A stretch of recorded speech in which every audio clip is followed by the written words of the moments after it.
लकडाउनको कारण विभिन्न क्षेत्रहरूमा फँसेर बसेका मानिसहरूलाई आफ्नो घर फर्काउन अथवा तिनीहरूको उद्धार गर्न भारतीय रेलवे विभागले लिएको निर्णयप्रति दार्जिलिङ जिल्ला हिल तृणमूल कांग्रेस जिल्ला कमिटी सदस्य बिन्नी शर्माले कृतज्ञता प्रकट गरेका छन्। हिजो दार्जिलिङ सांसद राजु विष्टले पश्चिम बङ्गाल सरकारद्वारा उक्त विषयमा केन्द्र सरकारलाई सहयोग नगरेको बताएका थिए, तर पश्चिम बङ्गाल सरकारले विभिन्न क्षेत्रहरूमा फँसेर बसेका मानिसहरूलाई उद्धार गर्न पहिलेदेखि नै तत्पर रहेको भनी एक पत्रकार सम्मेलन मार्फत दार्जिलिङ जिल्ला हिल तृणमूल कांग्रेस जिल्ला कमिटी सदस्य बिन्नी शर्माले यसरी जानकारी दिएका छन्। पश्चिम बंगाल में इलाज के लिए अस्पताल का अभाव, और अगर अस्पताल है तो सुविधाओं का अभाव, यहाँ तक कि जो गरीब जनता का राशन है उसमें भी घोटाले हो रहे हैं। और आज सबसे बड़ी बात यह है कि हमारे लाखों लोग, जो हमारे स्टूडेंट विद्यार्थी हैं, जो हमारे माइग्रेंट वर्कर, जो हमारे श्रमिक भाई बहन हैं, हमारे जो मेडिकल पेशेंट है और बहुत सारे लोग जो तीर्थ यात्रा पे गए हुए थे, वो सब आज देश भर में फंसे हुए हैं। और पिछले 10 दिन से टीएमसी सरकार मौन है। 30 अप्रैल 2020 को ही भारत सरकार ने उन्हें वापस लेने की अनुमति दी, यहाँ तक कि रेल की भी सुविधा दी। उसके बावजूद भी टीएमसी सरकार ने पिछले 10 दिन में कुछ भी पहल नहीं की। और आज देखिए, बिहार के लोग, यूपी के लोग, मध्य प्रदेश, झारखंड के लोग, वो सब लोग अपने अपने क्षेत्र को लौट रहे हैं। लेकिन पश्चिम बंगाल की जनता ने ऐसा क्या गुनाह किया था कि उनको आज देश भर में तड़पने के लिए छोड़ दिया गया? और टीएमसी सरकार इस पर मौन क्यों है? हमारे मंत्रीगण मौन क्यों है? हमारा प्रशासन पूरी तरह चुप्पी क्यों साधा हुआ है? यहाँ तक कि आज मुख्यमंत्री जी भी मौन है। मुझे लगता है ये उचित समय है, नैतिकता के आधार पर मुख्यमंत्री जी को तुरंत इस्तीफा दे देना चाहिए। इस अभी संकट से गुजर रहा है। कोरोना वायरस की महामारी और लॉकडाउन की मार से कई लोग प्रभावित हुए हैं।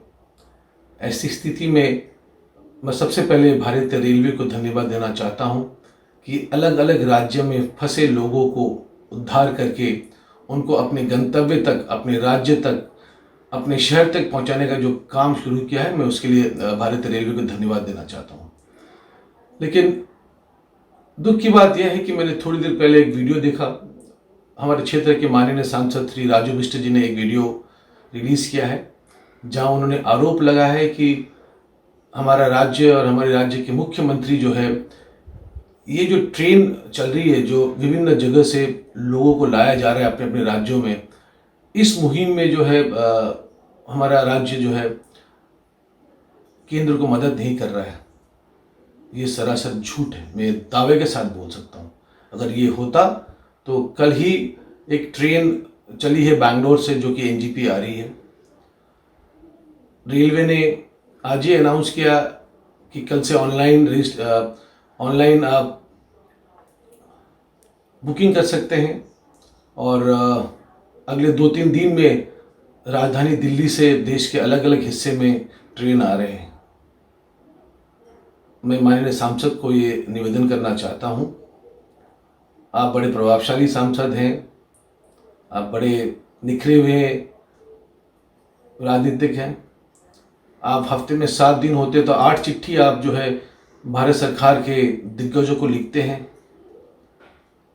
आप प्रधानमंत्री को चिट्ठी लिख सकते हैं, आप गृह मंत्री को लिख सकते हैं, स्वास्थ्य मंत्री को, माननीय राष्ट्रपति को। मैं आपसे निवेदन करूंगा कि एक चिट्ठी आप भारत के रेल मंत्री को भी लिखें, क्योंकि जो हमने अभी देखा, रेलवे ने जो प्रेस रिलीज जारी किया है, उसमें एक ट्रेन तो आ रही है नॉर्थ ईस्ट में, डिब्रूगढ़ में, लेकिन कोई ट्रेन एनजीपी नहीं आ रही है। आपको बता दूं, सिर्फ पहाड़ के ही 1600 लोगों ने, जीटीए क्षेत्र के 1600 लोगों ने ऑनलाइन फॉर्म भरा है, उन्होंने रजिस्टर्ड किया है कि हम आना चाहते हैं। सिलीगुड़ी के हजारों लोगों ने किया है, तराई के, डोअर्स के, अलीपुरद्वार के, जलपाईगुड़ी के, कुछ बिहार के भी हजारों लोगों ने किया है।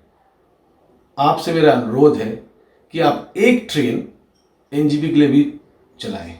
आप भारत के रेल मंत्री से बात करके एक विशेष ट्रेन एनजीपी के लिए चलाएं, क्योंकि ये इस क्षेत्र के लोग जो हैं, जो वापस आना चाहते हैं, वो नहीं आ पा रहे हैं। आपकी सरकार है केंद्र में, रेल केंद्र के अंडर है, तो मुझे विश्वास है आप ये कार्य जरूर करेंगे।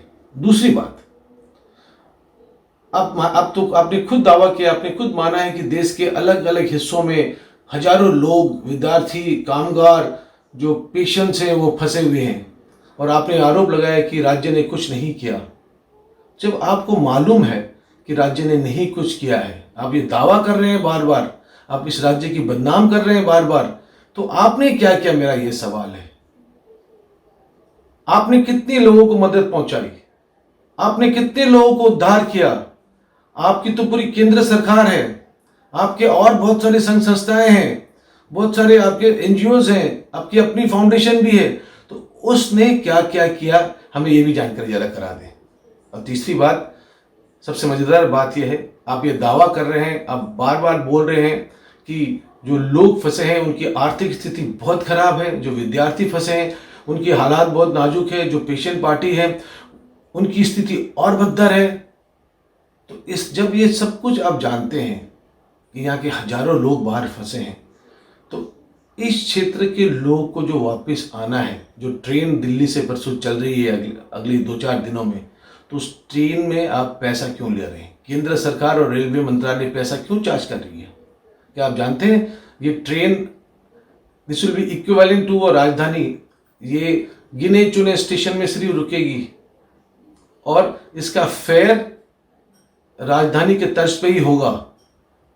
तो ये लोग, आप मुझे ये जवाब दें, जो लोग वहाँ काम करने के लिए गए हैं, जो लोग वहाँ मजदूरी करने के लिए गए हैं, जो लॉकडाउन से पहले फंसे पेशेंट पार्टी जो लौटेंगे, आप खुद ये दावा कर रहे हैं कि उनकी आर्थिक स्थिति बहुत खराब है, उनको खाने के लाले पड़ रहे हैं, तो आपको कैसे लगता है कि ये लोग पैसे दे के आ सकते हैं? तो आपका ये फर्ज बनता है, मैं आपसे निवेदन करता हूं कि आप सरकार से तुरंत बात करें, एक विशेष ट्रेन आप एनजीपी के लिए चलाएं। अगर आप यहाँ के सांसद हैं, अगर आपको यहाँ के लोगों से प्यार है, आप अगर यहाँ के लोगों के भावना को की कदर करते हैं, अगर यहाँ के लोगों की भावना को समझते हैं, तो उनका दर्द अगर आपका दर्द है, तो आप तुरंत एक ट्रेन चलाएं एनजीपी के लिए, दिल्ली से एक ट्रेन चलाएं एनजीपी के लिए, चेन्नई से ट्रेन चलाएं एनजीपी के लिए बॉम्बे से।